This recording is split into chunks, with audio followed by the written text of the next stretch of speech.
Bonjour, bonsoir, bienvenue à tous et à toutes pour ce nouveau direct. J'espère que vous allez bien, je suis content de vous retrouver.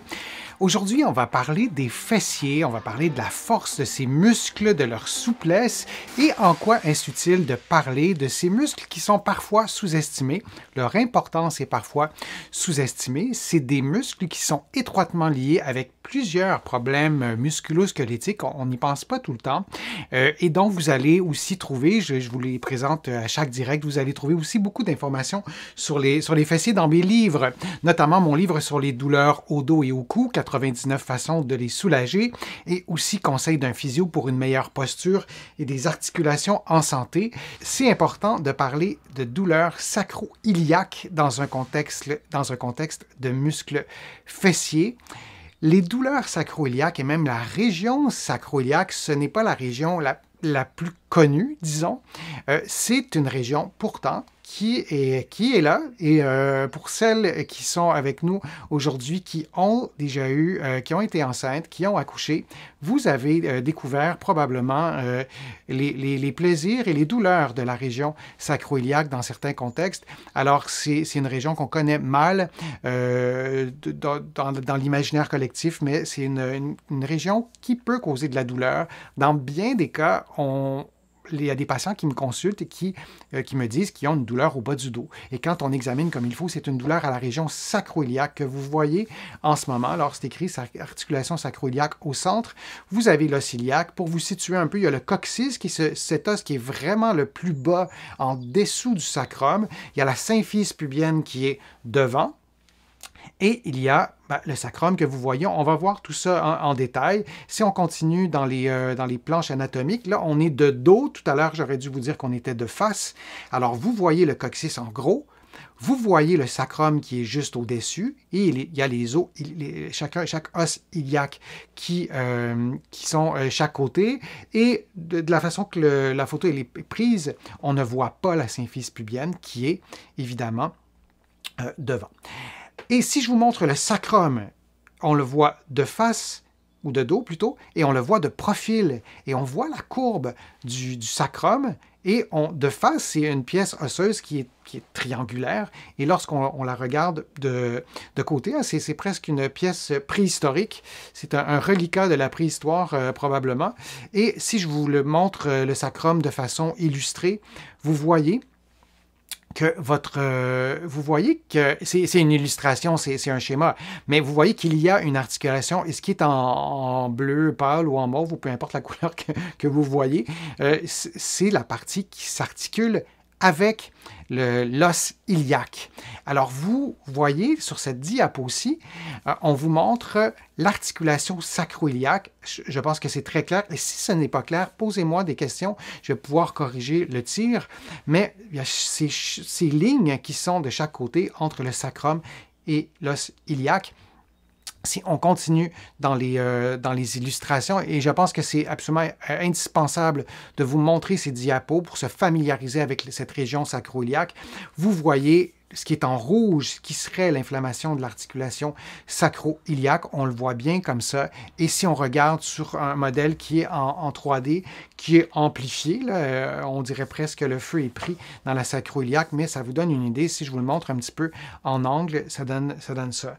Et on sait que les fessiers, que les muscles fessiers, s'attachent sur l'os iliaque notamment, et vous voyez qu'ils sont un peu par-dessus l'articulation sacro-iliaque, qui sont en plein dans cette région de l'articulation sacro-iliaque.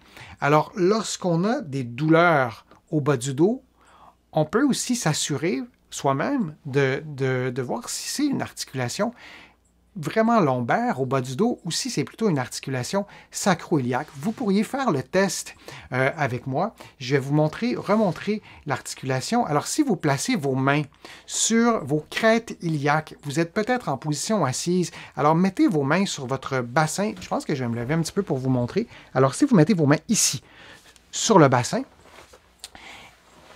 alors tout le monde a eu le temps de faire ça. Évidemment, vos pouces sont derrière. Et vous glissez vos pouces à l'horizontale jusqu'à ce que vous arriviez à une petite pointe osseuse. Sans être ultra précis dans mes indications, mais l'endroit où se trouvent vos pouces, cet endroit est beaucoup plus près de la région sacro-iliaque où vous êtes peut-être en plein sur l'articulation sacro-iliaque selon la longueur de vos doigts et vous n'êtes pas du tout dans la région lombaire. Alors si votre douleur se trouve dans cette région-là, ben, vous avez peut-être aussi un problème lombaire, mais il y a peut-être aussi une douleur à la région sacro-iliaque et les fessiers. Il n'y a pas que les fessiers à tenir en compte dans un problème de sacro-iliaque. Je vous ai déjà présenté des vidéos sur l'articulation sacro-iliaque. Allez les réécouter, vous allez avoir beaucoup plus de nuances sur ce qui cause les douleurs sacro-iliaques. Mais ce que je veux vous dire aujourd'hui, c'est l'importance des fessiers dans un contexte de sacro-iliaque et d'abord de pouvoir bien situer l'articulation. C'est déjà le cas probablement pour la majorité d'entre vous. Si vous avez des questions, vous me les posez. Et c'est intéressant aussi d'augmenter la force ou de stimuler les muscles fessiers sans augmenter la douleur. Il n'y a aucun exercice que je vais vous donner dans les prochaines secondes ou durant toute la vidéo, tout le direct, qui doivent reproduire la douleur ou augmenter la douleur. Vous pourriez, et là je vous montre ces 4 exercices, toujours l'exercice du pont que vous connaissez, et vous pouvez aussi, et là ce que vous voyez en ce moment, ce sont des exercices dynamique. Je vais mettre la vidéo à pause sur l'exercice en haut à gauche. Et vous pourriez maintenir la position plutôt que de faire un mouvement de montée-descente comme vous voyez dans les 3 autres vidéos. Vous pourriez garder la position 30 secondes, puis descendre. Alors ça, c'est une façon de travailler la force des muscles en statique sans répéter un mouvement, disons, pendant 10 fois et faire 3 séries, parce que c'est ce que vous pourriez faire.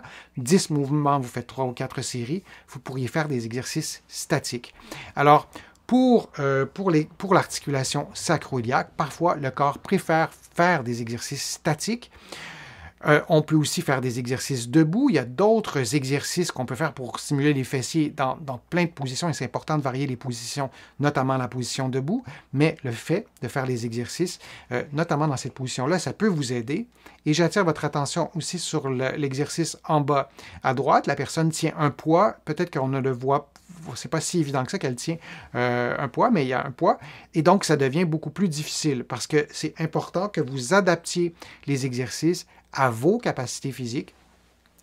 Sinon, si c'est trop facile, ben ça donne peut-être rien de faire un exercice qui est trop facile. Et si c'est trop difficile, pour ce qui est de l'exercice du pont, je le remets ici, vous pouvez placer 2, 3, 4 coussins en dessous de vos fesses, en dessous de votre bassin, et faire un demi-mouvement puisque vos fesses seront déjà surélevées. Je vous ai souvent parlé des exercices de pont. C'est parmi mes exercices vraiment préférés. Vous voyez 4 variantes complètement différentes, en fait, qui stimulent d'autres parties des fessiers, notamment celui en bas à gauche avec la bande élastique qui encercle les cuisses. Donc, pendant l'exercice, on pousse dans la bande élastique. Alors, on fait aussi un mouvement d'abduction. Si cela reproduit une douleur sacro-iliaque, vous ne faites pas ces exercices-là.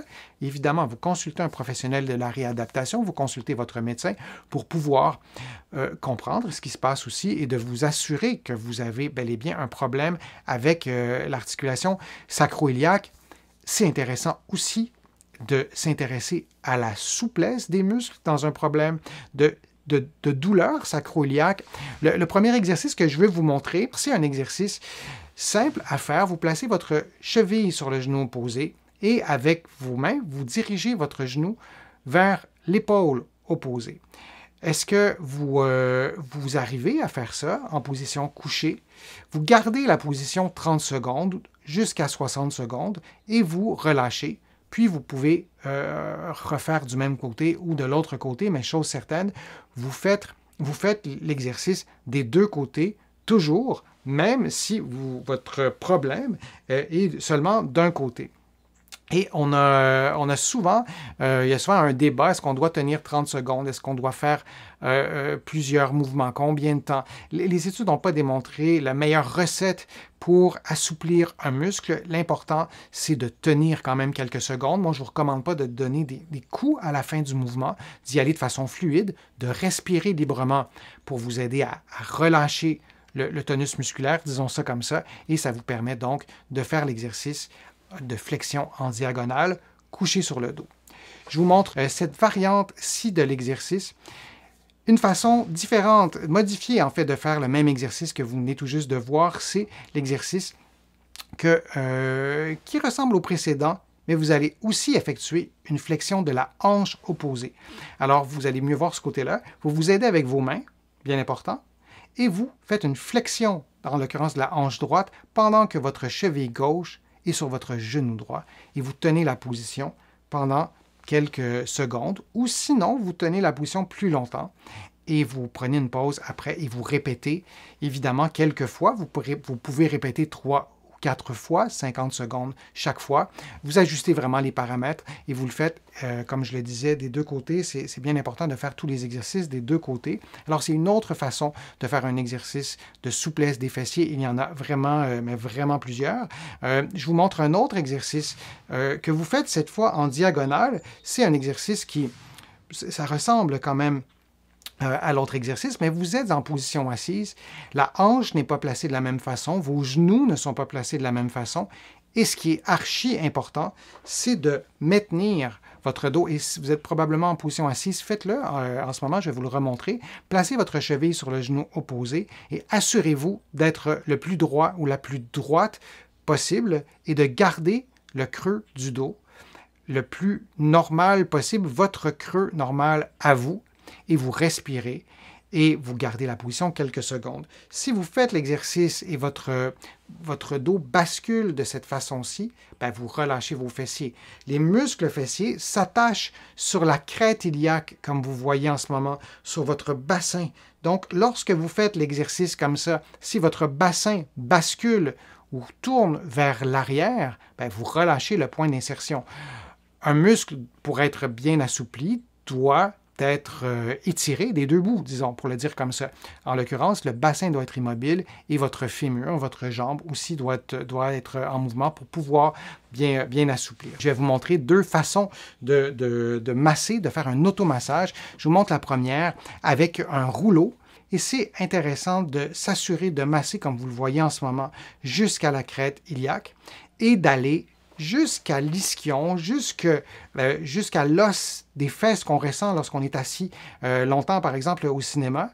Et aussi, assurez-vous de masser à la partie latérale des fessiers. Alors, vous voyez que je change de position. C'est essentiel de le faire. Souvenez-vous que les fessiers sont aussi sur le côté. Ce n'est pas seulement derrière. Alors, l'automassage avec le rouleau, vous devez vous assurer d'y aller en latéral. Moi, je vous conseille de masser au moins pendant 5 minutes.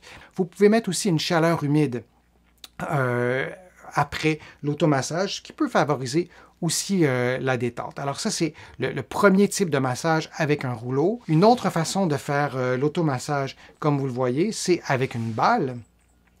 Et là aussi, ça prend une bonne force au niveau des bras. Vous pourriez faire pratiquement la même chose, debout, en vous adossant au mur. Vous voyez un peu l'idée, vous pliez un peu vos genoux, vous mettez du poids sur le mur. Une façon plus... moi, je préfère vraiment faire l'automassage de cette façon-ci. J'ai utilisé une balle qu'on appelle ici au Québec la balle molle, qui est un sport. Donc, une grosse balle qui est assez rigide, contrairement à ce que son nom indique. Mais vous pourriez aussi utiliser une balle plus petite, ce que je n'ai pas fait parce que vous n'auriez pas vu la balle rouler. Mais donc, varier la grosseur de la balle. Vous pourriez aussi utiliser un ballon qui n'est pas trop gros, mais ça pourrait aussi être une façon de faire l'automassage. Et là aussi, vous massez la superficie totale des fessiers. Vous vous rappelez que ce sont des muscles qui vont jusqu'à la crête iliaque, jusqu'à l'os de la cuisse. Et donc, lorsque vous faites l'automassage avec la balle, vous vous assurez de couvrir tout ça. Vous avez aussi remarqué, pour les deux versions de l'automassage, que j'ai placé ma cheville sur le genou opposé. Je vous encourage à le faire comme ça parce que ça met un peu plus sous tension, ça vous permettra de rendre un peu plus accessible, en fait, vos muscles à la balle. Donc, ça va beaucoup mieux comme ça. Et vous allez respirer librement pendant que vous faites l'exercice, pendant que vous faites l'automassage, et vous faites l'automassage des deux côtés. Alors, c'est deux techniques qui sont intéressantes, la dernière pouvant aussi être faite debout, adossé au mur, et vous allez pouvoir de cette façon-ci détendre ces muscles-là. Souvenez-vous, rappelez-vous où se situe l'articulation sacro-iliaque. Les fessiers ne se trouvent pas là. Donc, vous devriez pouvoir faire un automassage avec une balle, par exemple, pour pouvoir assouplir les muscles, pour pouvoir les détendre, mais c'est important d'en tenir compte et de ne jamais oublier l'importance des muscles fessiers dans un contexte de douleur sacro-iliaque. Je vous remercie de votre attention, je vous remercie aussi de vos questions, de vos interactions et n'hésitez pas à me poser d'autres questions dans le fil de discussion. J'y réponds soit individuellement, soit je les note et je réponds à vos questions dans d'autres vidéos. Je vous remercie aussi pour toutes les contributions que vous avez faites dans la dernière semaine en cliquant sur le petit cœur où c'est inscrit merci sur YouTube ou sur mon site web. Vous allez voir, il y a un onglet contribuer. Ça me permet de continuer à vous offrir autant de contenu gratuitement. Vous allez trouver beaucoup d'informations dans mes livres. Vous les connaissez, que vous allez trouver partout au Canada en librairie et sur le web. Et vous allez trouver aussi mes livres de l'autre côté de l'Atlantique, notamment à la Librairie du Québec à Paris. Vous allez aussi trouver beaucoup d'informations sur mon site web, le www.denisfortier.ca. Vous pouvez vous y abonner, vous pouvez vous abonner à des infolettres, c'est complètement gratuit. Alors, je vous souhaite une bonne fin de journée, une bonne fin de soirée, puis au plaisir de vous revoir pour un prochain direct, pour une prochaine vidéo. À bientôt.